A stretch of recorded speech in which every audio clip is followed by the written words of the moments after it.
어려서부터 철저한 신앙의 가정에서 자라난 한 청년이 있었습니다.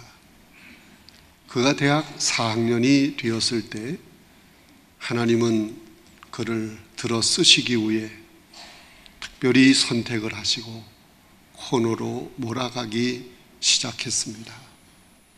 상반신 전체가 피부병으로 고통을 당하게 된 것입니다.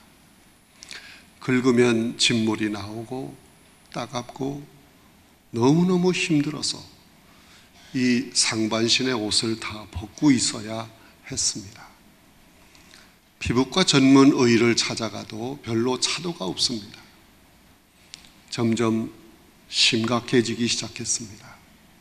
얼굴에서 목으로 팔로 이 상반신 전체가 피부병으로 고통을 당하게 된 것입니다.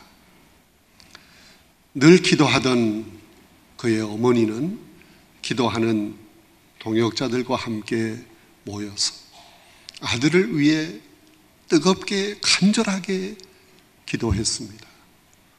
기도의 응답은 하나님께서 그를 하나님의 일꾼으로 쓰시기 위해 고통을 주신다는 것입니다. 그 청년이 그 이야기를 듣고 하나님의 종이 되는 것은 죽기보다도 싫다.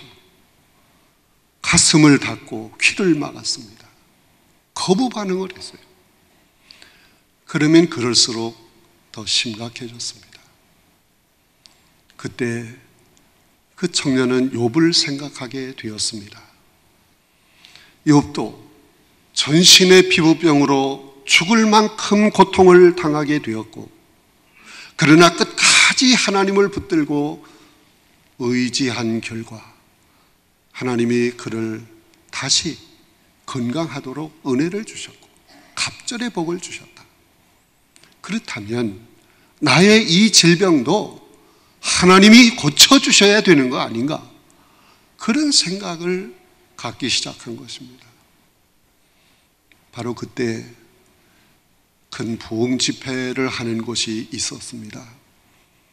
이 젊은이는 그 집회에 가서 은혜를 받고 드디어 코너로 몰릴 때까지 몰린 그런 상황 속에서 하나님께 백기를 들고 기도합니다. 하나님, 저를 고쳐만 주신다면 이 몸을 하나님께 드리겠습니다. 소원 기도를 하게 된 것입니다. 그런데 놀라운 기적이 일어났습니다. 3일 만에 피부병이 싹 나은 것입니다. 놀라운 기적이 일어난 거예요. 그는 소원 기도를 한 대로 신학 공부를 하고 목사가 되었습니다. 그 목사가 누구인지 압니까? 바로 저입니다. 저는 요나처럼 하나님의 명령을 거역하고 도망가려고 했습니다. 그러나 코너로 몰려서 백기를 들었던 겁니다. 본문에 나오는 요나를 보세요. 니느웨로 가서 복음을 전하라. 하나님의 명령을 하셨는데 그는 다시스로 가는 배를 탑니다. 하나님이 그를 코너로 몰아가기 시작합니다. 그가 탄 그 배에 큰 풍랑으로 위기가 닥쳐온 거예요. 선원들은 어떻게든지 그 배를 풍랑 속에서 건져내기 위해 안간 힘을 다 썼습니다. 그런데 선장이 그 배 이곳저곳을 살펴보는데 배 밑창에서 한 사람이 깊이 잠들어 있었습니다. 그가 누굽니까? 요나입니다. 선장은 요나를 깨우며 이야기합니다. 자는 자여 어찌느뇨 일어나서 네 하나님께 구하라.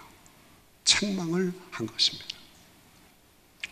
풍랑을 만난 배를 위해서 먼저 기도해야 할 사람은 요나였습니다. 그리고 기도가 무엇인지 잘 모르는 선장이나 선원들에게 당신들도 기도해야 합니다. 그렇게 권고해야 할 사람은 요나였습니다.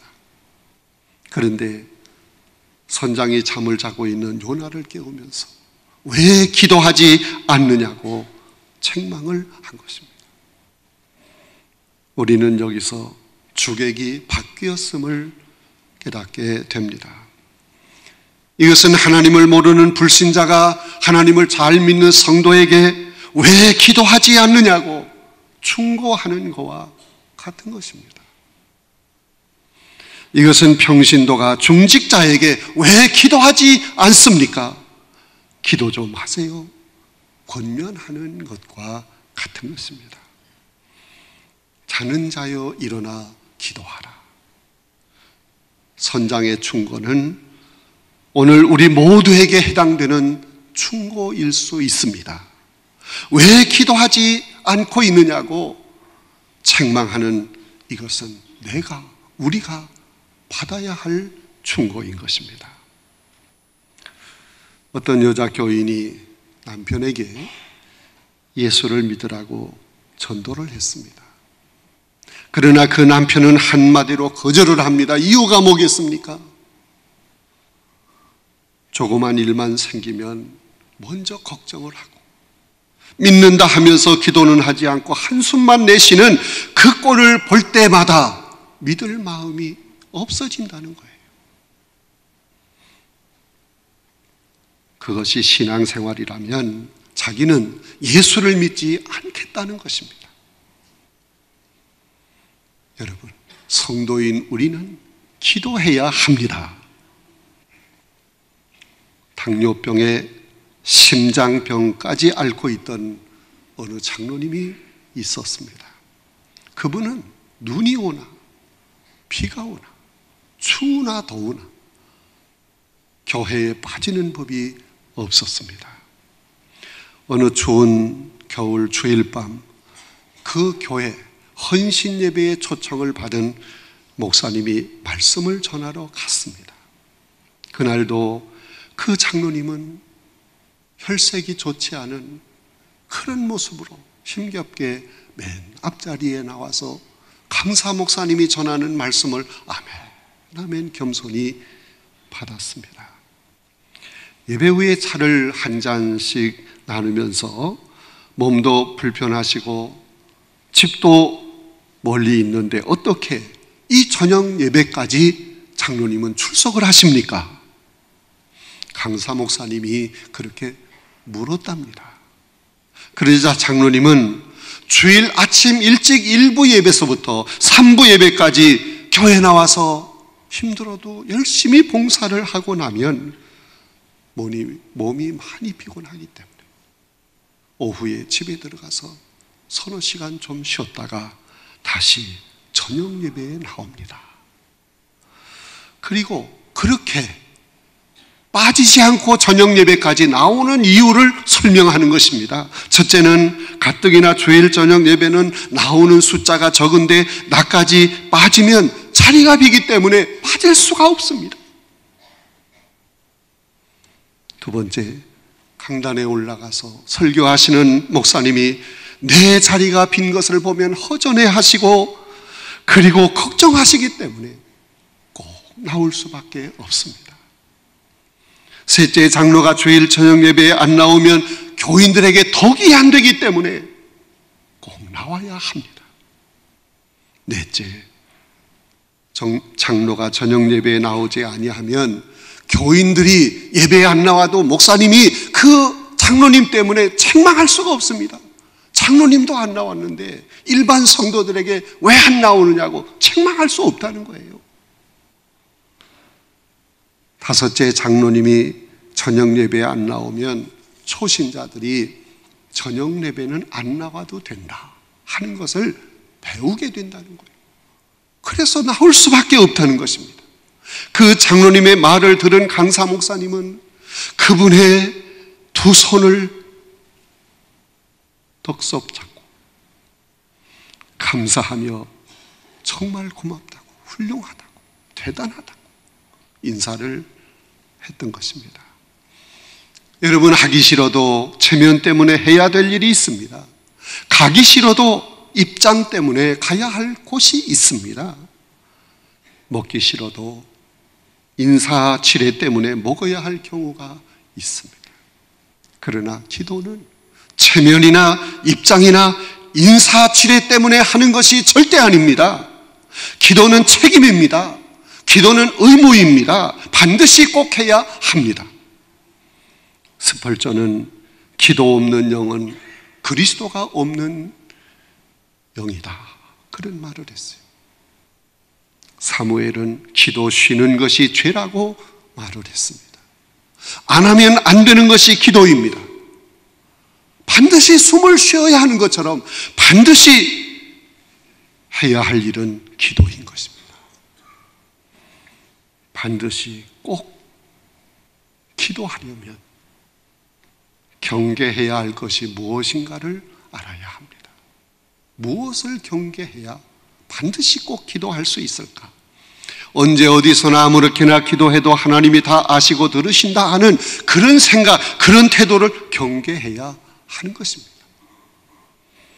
그런 생각을 하는 사람은 구태여 교회까지 나와서 기도해야 되는가? 그것도 추운 새벽이나 늦은 저녁에 꼭 교회 나가서 기도할 필요가 있는가? 하는 말을 하는 거예요. 그러나 여러분, 우리는 성경 속에서 이스라엘 백성들이 어디서 어떻게 기도했는가를 성경을 읽다 보면 잘 알 수 있어요. 하나님의 백성인 이스라엘 사람들은 기도하는 장소, 기도하는 시간이 정확하게 정해져 있었습니다. 장소는 어디입니까? 예루살렘 성전. 그리고 기도하는 시간은 3시간 간격으로 제3시, 제6시, 제9시 하루에 3번씩 꼭 성전에 나와서 기도했어요. 사도행전 3장 1절에 보면 베드로가 제9시 기도 시간에 성전으로 기도하러 갔다가 성전 미문에 앉아있는 안전뱅이를 예수 그리스도의 이름으로 일으키는 놀라운 기적을 우리에게 보여주고 있습니다. 사도들은 기도의 장소, 기도의 시간을 철저히 지켰습니다. 정한 시간에 교회에 나와서 하나님 앞에 기도해야 합니다. 자기 나름대로 어디서나 적당히 해치우고 마는 그런 기도 생활 태도를 버려야 합니다. 또한 기도하지 않아도 하나님은 전능하시기 때문에 모든 것을 미리 다 아신다 하는 생각을 경계해야 합니다. 이러한 태도나 그런 믿음을 가진 사람은 기도하지 않기 위해서 많은 핑계거리를 내놓는 것입니다. 하나님은 전능하신 분이시기 때문에 우리의 생각을 미리 다 아시고 통촉하시지만 하나님은 우리에게 기도하라고 말씀하고 있습니다. 하나님은 인격적인 분이시기 때문에 우리에게 말씀하시고 우리의 기도를 들으시는 것을 기뻐하시는 것입니다. 언젠가 어느 교인과 점심 식사를 함께 하게 되었습니다. 기어이 대접을 하겠다고 해서 그러면 대접을 받는 사람이 메뉴를 정하도록 합시다. 허락을 받고 목사님이 설렁탕 2그릇을 주문했습니다. 그러자 대접하는 사람이 눈을 크게 뜨더니 아니 목사님도 설렁탕을 잡수십니까? 목사님이 아니 잡수십니까가 뭡니까? 그렇게 반문을 하자 대접하는 사람이 얘기를 합니다. 자기 구역에서 들은 말인데 목사님은 입이 고급이라 아무 음식이나 대접하기가 어렵다 하는 말을 했다는 거예요. 그래서 그 아무개가 누구냐고 물었더니 이름을 대는데 그 사람과는 커피 한 잔도 마신 적이 없는 사람이에요. 그냥 속단해서 한 말입니다. 그래서 목사님은 이렇게 말을 했습니다. 저는 된장찌개, 김치, 겉절이 체질입니다. 저는 3가지만 못 먹고 다 먹습니다. 없어서 못 먹고, 안 줘서 못 먹고, 몰라서 못 먹고, 그 외에는 다 먹습니다. 짐작해서 속단해서 하는 말은 잘못된 거예요. 마찬가지로 하나님의 뜻을 속단하는 것은 잘못된 것입니다. 기도의 경우도 해본 사람만이 하나님이 얼마나 기도를 원하시고 기뻐하시는가를 알 수 있게 되는 것입니다. 또한 나 같은 사람의 기도도 들으실까? 그런 생각을 경계해야 하는 것입니다.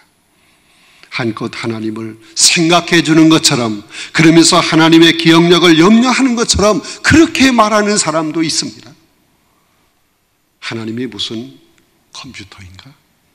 하나둘도 아니고 나 같은 것까지 기억하시고 나의 기도를 들어주실까? 그런 말을 해서는 안 됩니다. 그렇게 말하는 사람은 기도하지 않는 사람이에요. 판사에게 들은 얘기가 생각이 납니다.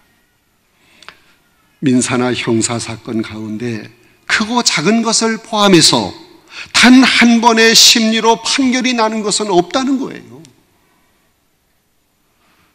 다만 교통법규를 위반했을 때 직결 재판, 그건 금방 판결이 난다.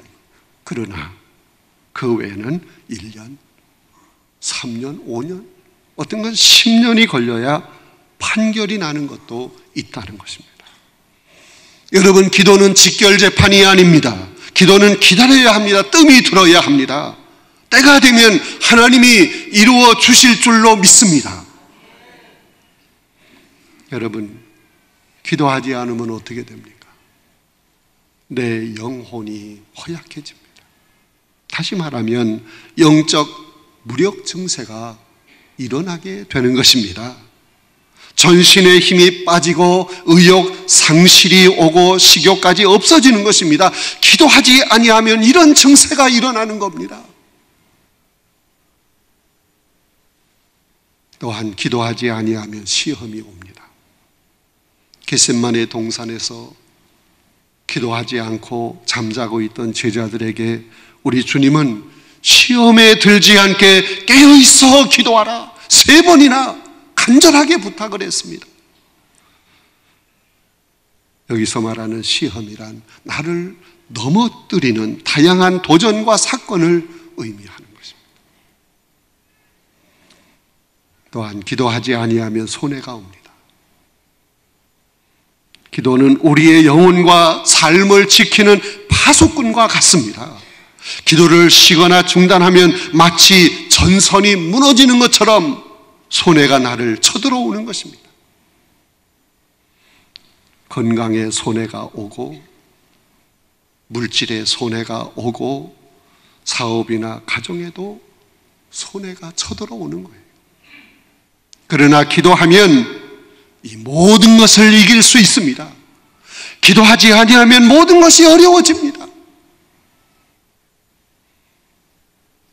여러분, 기도하면 영적 탈진 상태에서 해방될 수 있습니다.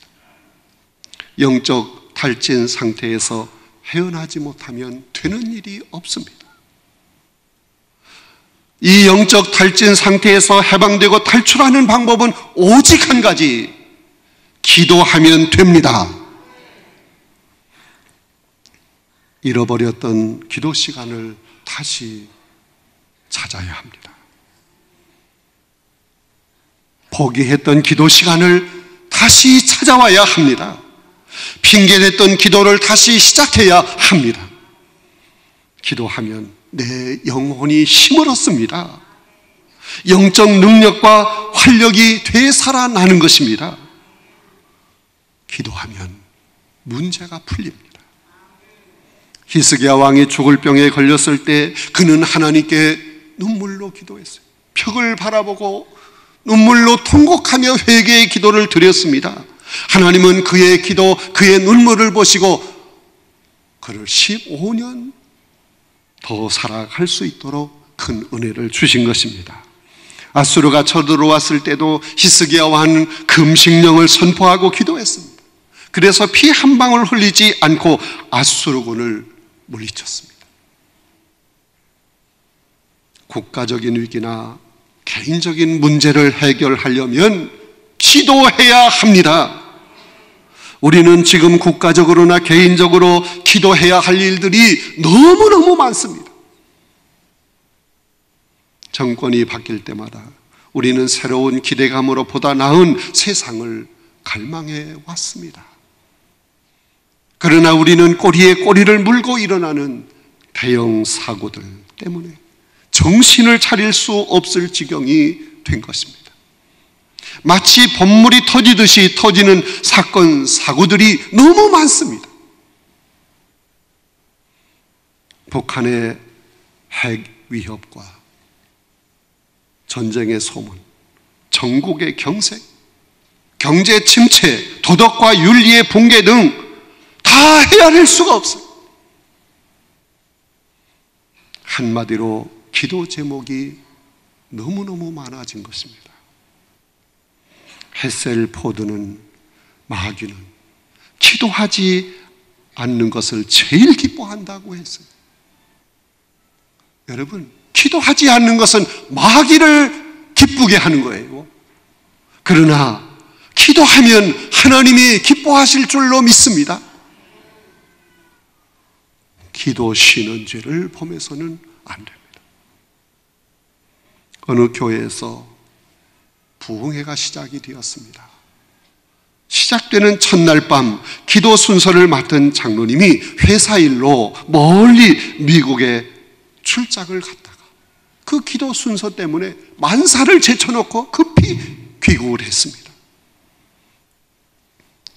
그 장로님은 담임 목사님에게 기도 순서를 맡기 위해 태평양을 건너 미국에서 급히 왔으니까 오늘 저는 기도를 좀 길게 하고 싶습니다. 양해해 주세요. 목사님은 마음 놓고 하세요. 허락을 했습니다. 그러나 그 장로님의 기도는 정확하게 3분을 넘지 않았습니다. 그는 기도 책임을 감당하기 위해서 멀리 미국에서 일부러 급히 돌아온 것입니다. 기도가 그렇게 중요한 것.